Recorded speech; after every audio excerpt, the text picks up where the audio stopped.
Нямам думи за момичета в 21 век.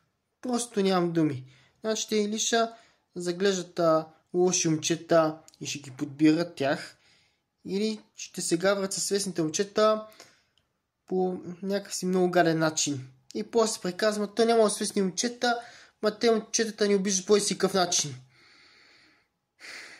Сега ще ви покажа едни чатове, просто гледайте и тогава ще говорим по тази тема.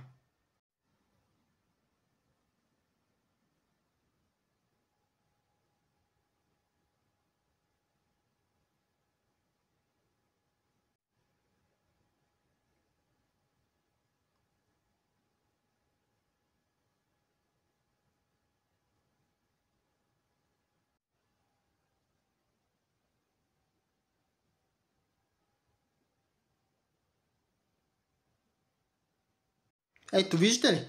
Виждате ли за какво ви говоря аз? И чак па ще ми обяснява, че тя ми е била казала истината и че аз съм се бил обиждал от истината. Момиче, едно е да кажеш истината на някой човек, друго е да го солиш. А пак тя направо ме солише по ужасен начин. И другото, което това не е за пръв път. Тя друг път ме е солила. В TikTok, като си пусна лайф, ме е солила. Даже някой път е прекалявала и аз съм мютвал. И отделно това, че като е мютна, после почва на лично съобщение ме обижда. И аз, понеже съм търпелив човек, не съм блокирал. Но вече съм блокирал от всякъде. Защото това не може да продължава. И другото, което мога да кажа е, аз колкото и да съм позитивен, тя ми напомня за миналото. Защото аз преди време, когато бях ученик, точно такива като нея попадах. Точно на такива. Дето не ме харесват, дори се гаврят с мене. Точно имаш такива, които са обвързани, да, нали, това е нормално. Ама другото беше ужасно. И тя ще ми напомня за миналото. Това просто е недопустимо, хора. Разберете. И сега попадам на такива момичета, които те пълно са обвързани. Дори пак ще има дете от друг. Дори пак ще кажат, но аз не си търся гадже. Що? Защото виж, тя се хванала с някой си преди мене. И он я наранил. И да се казва, тя се опарила. И после си го изкара всички момчета, като кажат, аз не си търся гадже.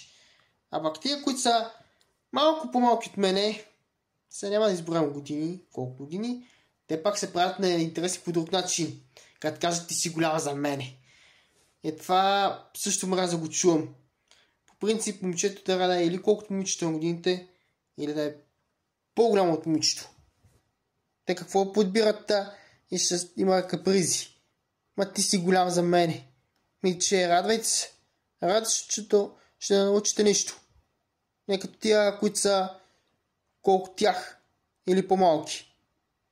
Има момчета, които не са набори на тия момичета, ама се развиват, ама са малко.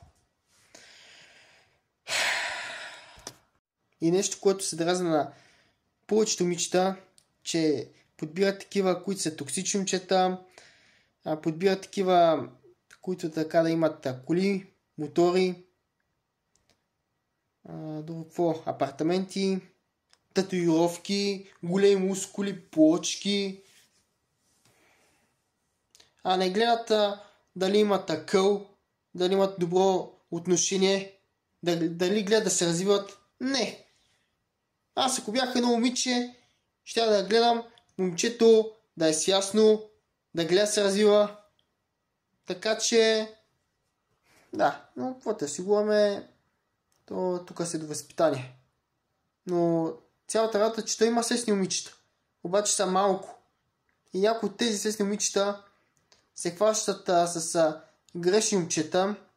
И после тези грешни момчета, като ги наранят по някакъв начин, тогава се държат по такъв начин, че просто момчета като мене, които знаят как да се отнасят с една дама и така, нали, да показват добро отношение, те просто нямат шанс.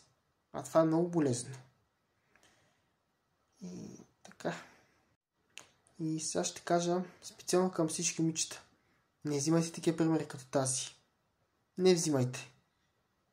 И другото, което ще кажа към момичета е да внимавате с какви момчета общуват. С какви момчета дружат. И какъв вкус имат за момчетата.